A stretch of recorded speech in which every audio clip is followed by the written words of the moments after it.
Thank you, Amanda and Victoria, and thank you to the Pew Charitable Trusts for hosting this panel presentation. I'm sorry that I have to speak in English, but I hope that the presentation, that the translation works for you, and I'd be happy to answer any questions that you have about my remarks. I'm going to tell you a little bit about the extraordinary success of the private lands conservation movement in the United States, and also explain why this is particularly relevant to private lands conservation in Chile. As all of you know, private lands conservation in Chile, and especially in Patagonia, is not a new phenomenon. The efforts of Douglas and Christine Tompkins and their organization, Tompkins Conservation, has added tens of millions of hectares of protected land in Patagonia. And this work has been underway for more than 30 years. The work that we're talking about today, which is sometimes referred to as the Chilean Private Lands Conservation Initiative, began in the early 2000s. And some of the people who launched this effort, including Pancho Solis, are also participating in the discussion right up until the present. The Private Lands Conservation Initiative is much smaller and more modest in scale than the work of Tompkins Conservation. Another key difference between our efforts and those of Tompkins Conservation is that we're trying to create enabling conditions, tools, and strategies for private lands conservation that are replicable, that can be used throughout Chile by a diverse range of landowners who might want to take voluntary action to protect a diversity of landscapes, both large and small. By contrast, the work and impact of Tompkins Conservation, as amazing and world-changing as it may be, is probably not replicable. It's unlikely that this kind of conservation lightning will ever strike Chile, or maybe the world, twice in a row. When they began their work in the early 2000s, the private and public conservation practitioners and leaders who have been advancing the Chilean Private Lands Conservation Initiative became aware of the great success of private lands work that was underway in the United States and Canada and Australia.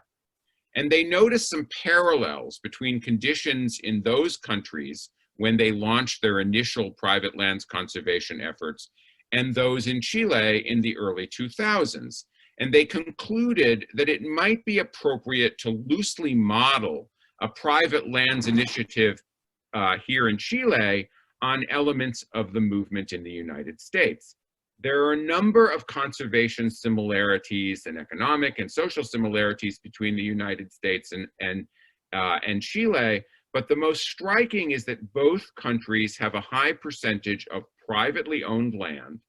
We both have magnificent landscapes to conserve, and we both have landowners who are interested in taking action to protect their properties, private landowners who are interested in doing this.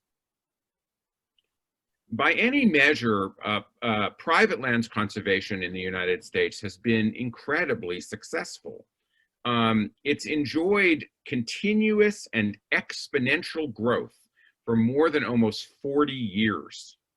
It's now the fastest growing segment in the environmental community in the entire country. And this work is primarily being facilitated by specialized NGOs called land trusts, which have formed to help private landowners protect their properties on an entirely voluntary basis. The statistics for private land conservation in the United States are very impressive. They include 22.4 million hectares protected through private agreements as of 2015, 4 million hectares protected just between 2010 and 2015 privately, and the existence of more than 1,300 land trusts in the country. These statistics have been compiled by the National Service Organization for Land Trusts in the United States, which is called the Land Trust Alliance. The Land Trust Alliance is based in Washington, D.C., and it has had to race to keep up with the growth of land trusts. The Alliance works to improve professional practice across the land trust community, and it provides comprehensive educational materials and training to its thousands of member land trusts. Every year it hosts an outstanding national meeting called the Land Trust Rally, and several Chilean conservation leaders have attended this meeting, which was one of the main inspirations for launching the Chilean Private Lands Conservation Initiative. They went up to the US, they went to the Land Trust Rally, and they came back full of energy and excitement about the possibility of doing private lands conservation in Chile. The Land Trust Alliance has also created a set of land trust standards and best practices, which we've also created here in Chile. And the Alliance does a census of private lands conservation activity every 5 years. So the numbers you see here are from the census of 2015. The Alliance is working on a new census for 2020, which will result in even more land protected and land trusts created around the United States. I think that there are 7 factors that have allowed and continue to allow private lands conservation and the work of land trusts to be so successful in the United States. They include, first, if we set aside the United States' admittedly terrible legacy of its treatment of indigenous people, there is a strong conservation ethic in the United States that has evolved over the country's almost 250-year history. As I mentioned earlier, a large percentage of the land in the United States is privately owned, and there is a critical mass of landowners who have been and continue to be interested in protecting their property. Second, the United States also has magnificent and ecologically significant landscapes that need to be protected. And these landscapes have been and continue to be badly threatened by unsustainable development. And we should never underestimate just how much the issue of threats to landscapes has motivated land conservation efforts in the United States. It's been a big factor. Third, since about the 1950s, the United States has passed a set of laws at multiple jurisdictional levels that make private lands conservation legal and secure. Fourth, these laws include the creation of financial incentives for private landowners to protect their properties. These include tax incentives, outright financial compensation, and philanthropy to both public and private land conservation. Fifth, the United States has also developed private land conservation legal agreements that have proved to be both popular and successful, and which I'll talk about more in a moment. Six, as I mentioned earlier, thousands of NGO land trusts have also been established to help private landowners who are interested in protecting their landscapes. And seventh, there's a widespread recognition that as the United States has protected more land privately, this land must be carefully managed. The United States faces significant challenges in what we call stewarding its private protected areas, but it takes this need seriously. The leaders of the Chilean Private Lands Conservation Initiative have studied and continue to study the US land trust experience closely. The Chilean initiative has informally adopted a 6-part strategy that's based in part on the US model, while being extensively adapted to Chilean laws and the Chilean conservation experience. So the 6-part strategy includes, and you'll have to forgive me for lots of lists today, but the 6-part strategy includes, first, the initiative has cultivated strong leadership from the private sector. This has been one of the strengths of the effort. This is not a government-driven effort, nor is it really driven by international NGOs. It's driven by private land conservation leaders and representatives of Chile, of the 4 big extractive Chilean industries, timber, fishing, mining, and agriculture. Second, the initiative has recognized the importance of creating a flexible, enforceable, and practical private lands conservation agreement that is wholly grounded in Chilean law. This is the Derecho Real de Conservación, which we've been talking about and which I'll talk about more in a moment. Third, we've created land trust organizations, including the Fundación Bosques de Zapallar and the Fundación Tierra Austral. And we believe strongly that additional land trusts will need to be formed to work with landowners across the country. Fourth, the initiative has worked hard to pass enabling legislation for private lands conservation agreements, again, so that they'll be grounded in Chilean law, flexible, and responsive to the needs and goals of private landowners, and legally enforceable. Fifth, our initiative recognizes that to truly unleash the power and potential, I think I have to switch slides, don't I? Or do I? No, I'm good, I'm sorry. The initiative recognizes that to truly unleash the power and potential of private lands conservation activity in Chile, we'll need to create several kinds of financial incentives that don't currently exist. And sixth, we also want and need to move quickly to protect more land using these tools and strategies. We need to do this both because there are already private landowners who are committed to protecting their beautiful landscapes, but also because we need to create projects and enter into agreements that demonstrate to other landowners the importance and practicality of this work. So when we step back and take a comprehensive look at the land trust movement in the United States, I think it's accurate to say that the existence of what we call conservation easement agreements are the single most important reason for the movement's extraordinary success. Other factors, in particular the existence of financial incentives, are very important, but I think that this conservation easement legal agreement between landowners and land trusts and government agencies are the most important. Conservation easements are practical, flexible, relatively easy to use, and legally enforceable. And all of this has made them a very popular private lands conservation tool. The Derecho Real de Conservación is the clear equivalent of the conservation easement in Chilean law, so I think it has the potential to be just as important and effective here.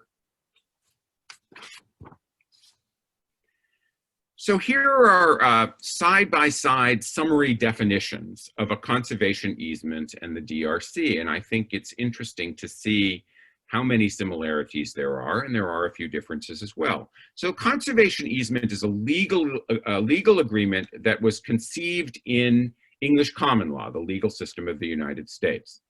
It's written as a deed, and it permanently alters the existing deed that it's covering.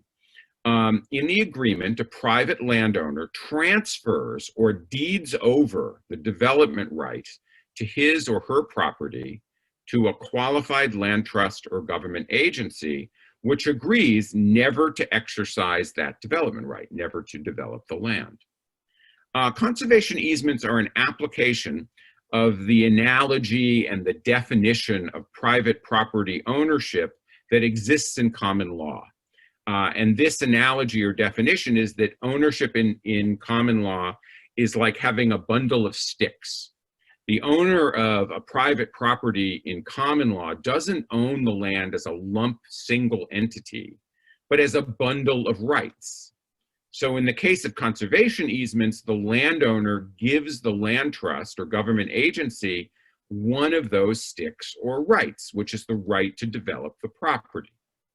And unless stated otherwise, the conservation easement is a permanent or perpetual agreement. And it's an agreement in gross, which means that it doesn't have to be made between two landowners who are right next door to each other, who are adjacent or appurtenant, which makes the agreement quite flexible. The landowner can be one place and the land trust or government agency can be someplace else. The Derecho Real de Conservación, or the DRC as we call it, amends Chile's civil law to add a new definition of real property ownership, which is the right to own and manage private land for its conservation values and importance, among other values that can be protected. The law allows the landowner to enter into a binding contract with a land trust, a government agency, or another individual that requires that other party to ensure that the property is protected either permanently or for a term that's agreed to by the two parties. And the DRC is also an in-gross agreement. The DRC doesn't have a lot of, the DRC law that was passed doesn't have a lot of detail.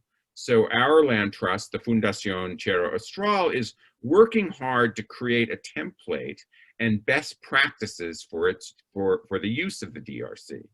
And our template has the advantage of being able to incorporate some of the best features from 30 plus years of conservation practice in the United States and Canada. So you have two laws, one a common law, a law that is created in common law, the other a law that the DRC that is created in civil law, but that achieve a similar goal, which is to enable a private landowner to protect his or her land on a long-term basis in a secure and enforceable way. So here is what I think, after having been doing this kind of work in the United States for a long time, why conservation easements are so popular and have been so successful in the United States. And then I'll point out things that these 5 reasons where the Derecho Real de Conservación is similar or not similar. So first, there's no transfer of title. I think this might be still the most important reason. Land protected by a conservation easement remains private. It's not like you're giving your land away. You're deeding over or donating just the right to develop your property to a land trust or a government agency, but you still keep all the other rights of ownership. You still continue to live on it, enjoy it. You can sell it, you can give it to your children, you can give it away, it passes on to succeeding generations. It is not giving your land away. It's still private property. And when landowners in the United States and Canada hear this, a light sometimes goes on. And they become a lot more comfortable with the idea of entering into a conservation easement. Well, the Derecho Real de Conservación works in exactly the same way. It remains, land protected by a DRC is still private property. Second, conservation easements accommodate a variety of sustainable land uses, including agriculture, forestry, recreation, and tourism. And so does the Derecho Real de Conservación. So when you're protecting a piece of land with a conservation easement or a DRC, you're not necessarily building a fence around it and creating just an ecological reserve. This is still a piece of land where you can have practice sustainable land uses that can be income producing, that can still generate money for the landowner. And in a related point, third, the conservation easement doesn't prohibit all residential development. It allows, or it can allow, a limited amount of new development as long as the number and the location of new houses, new residential buildings, are decided on in advance, and as long as they don't have a negative impact on the conservation values that the agreement is protecting. And this is the same situation with the DRC. And this is another thing that when landowners find this out, they're sometimes very surprised and sometimes they're very encouraged because they realize that the agreement can have a lot of flexibility built into it, including the flexibility to even continue to build a limited number of houses. Fourth, in keeping with the fact that land protected by a conservation easement remains private, the agreement does not necessarily permit public access unless the landowner wants to allow it. So an informal way that we sometimes describe conservation easements in the United States is that they protect the public values in private land. And the same is true in the case of the Derecho Real de Conservación. And fifth, as I mentioned earlier, there are laws in the United States at the local, state, and federal levels that entitle a landowner who donates a conservation easement to a land trust or a government agency to a tax savings, including tax deductions, income tax deductions, estate tax reductions, and in some cases, property tax reductions. And there are also public and private funds that sometimes provide outright compensation to landowners who protect their land with a conservation easement, but who might not have any use for a tax savings. And these kinds of financial incentives don't exist yet in Chile. And in my view, they remain kind of the last big piece in the puzzle of efforts to realize the full potential of private lands conservation and the use of the DRC here. I think that we need to work hard to create a range of financial incentives to encourage and make it easier for private landowners to protect their properties. So I hope that the comments that Victoria and myself and then Franco are going to make today show you how much progress the Private Lands Conservation Initiative has made right up until this moment. That said, I think there are at least 3 challenges and next steps that are particularly important for this work and that we're looking at very closely and working on hard. The first is pretty obvious. We need to implement and test the DRC agreement by protecting more land. We should do this in order to save more of Chile's beautiful and irreplaceable natural heritage, and also to create demonstration and proof of concept projects that will show landowners throughout the country just how practical and flexible and secure the DRC agreement can be. Second, we need to take decisive steps to make sure that DRC agreements are upheld, are complied with.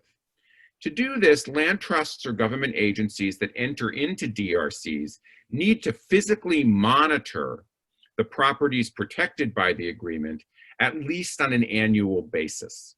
And if the agreement is violated, the land trust or government agency needs to take legal action to ensure that the violation is corrected. Together, these responsibilities are sometimes called Derecho Real de Conservación stewardship, DRC stewardship. This is exactly how land trusts and government agencies ensure that conservation easements are upheld in the United States. And we need to establish long-term DRC stewardship funds for this purpose, because monitoring and legal enforcement or legal defense in the event of a violation of the agreement costs money.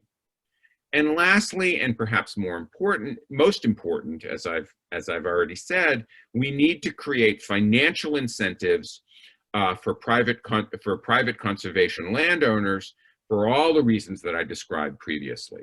I don't think we're going to have a full-scale movement. We're not going to have as widespread use of the DRC by a variety of private landowners with different kinds of financial resources until we create and provide financial incentives to those landowners. So my comments today have mostly focused on how the Chilean Private Lands Conservation Initiative has been influenced by private lands conservation practice in the United States and Canada. But it's also important to note that the influence flows in both directions. Our work in Chile has received worldwide attention and praise. It's opened the eyes of our colleagues to the north about the importance of private lands conservation in multiple geographies around the world. And we've played a direct role in the creation of 2 new global private lands knowledge networks. The first is the International Land Conservation Network, which really more accurately should be called the International Private Lands Conservation Network, which held its global Congress in Santiago in 2018, and which we played a major role in helping establish. And the second is the recently formed European Land Conservation Network, which also focuses on private land conservation. And this new organization was supposed to hold its first Congress in Barcelona in April, and several of us were supposed to speak at this meeting, but this meeting had to be canceled because of the COVID-19. So in closing, I think that the Private Lands Conservation Network, the Private Lands Conservation Initiative has come a long way and has a lot to be proud of, and that our future is very promising. And I'd be happy to answer any questions that you have.